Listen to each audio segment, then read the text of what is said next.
Take us through a tour then of these buildings that Yeah, you've got set absolutely. up here so that we can. Okay, yeah, so I'll view, take you a tour of this one. Again, we haven't done any work to these. These were just dropped here.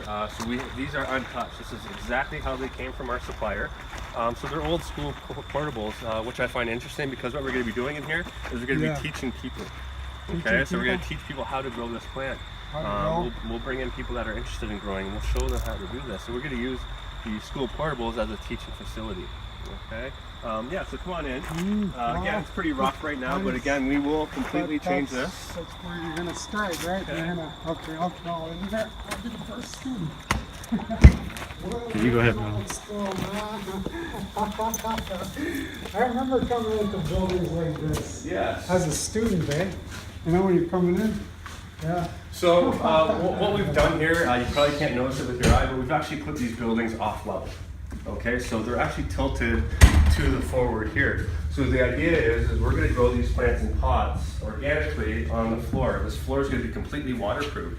So what we're going to do is when we water these plants, instead of the water standing in a tray, which can be absorbed back into the soil, which we don't want, we want that soil to be flushed out with that water, for that water to have a natural path out of here so we don't have too much humidity, moisture, and that kind of stuff. So what we've done, again, we've made this on an angle. We're going to waterproof this with troughs, and then we'll have drainage ports. So when we water the plants, that water is taken out of this building and directed away from the plants, again, controlling humidity.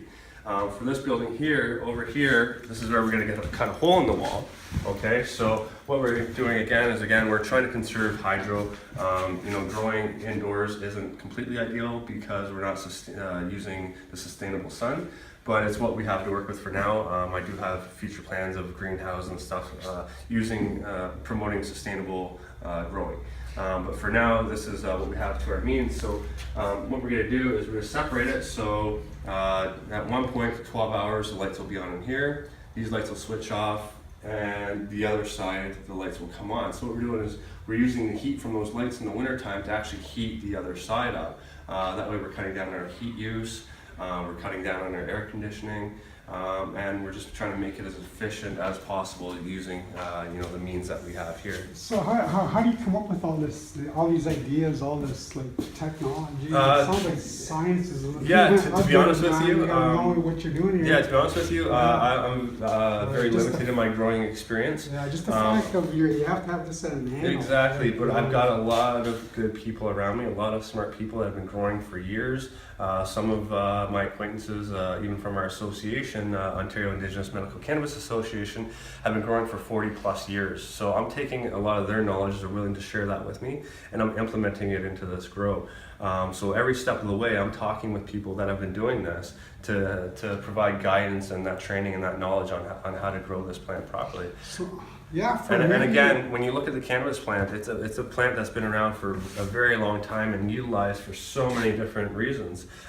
From hemp rope, building sustainable building products. They're starting to look at building houses with hemp now. Yeah, and again, our goal here is to use every single part of that plant. We're not extracting certain things out of it and discarding of the rest. We're extracting everything from that plant. We're reusing the stalks. We're trying to do everything we can to make this as sustainable as possible. And that goes into our medicine wheel store as well. Even our little bags that we give out when we give the product. We're now going to hemp bags. That's the whole idea of being First Nations, right? Mm-hmm. When we hunted, whether it be moose or other beaver, we used all parts of that, That's right. Yes. the animal, right? That was the gift to us. Mm-hmm. Now, what you're saying is you want to use all the plants for all benefiting. Yes.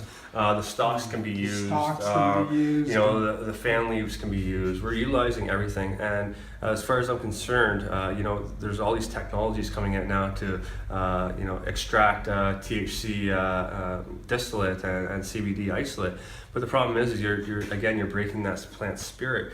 My goal here, my focus, my emphasis is going to be on using that whole plant. Because can you bring it out a little bit more and talk a little bit more about the spirit of the plant and how you don't break the spirit of the plant? Yeah, that's right.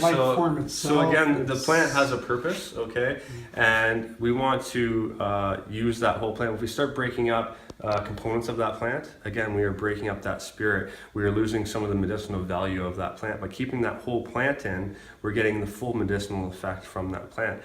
For example, you have all your terpenes. There's all kinds of other different cannabinoids in that plant that we're just starting to discover have all kinds of medicinal benefits as well. So why are we taking that out of the plant or taking the things we think are good out of that plant? We need to use this whole plant and utilize everything that's in that plant, because there's a lot more to it than we even realize.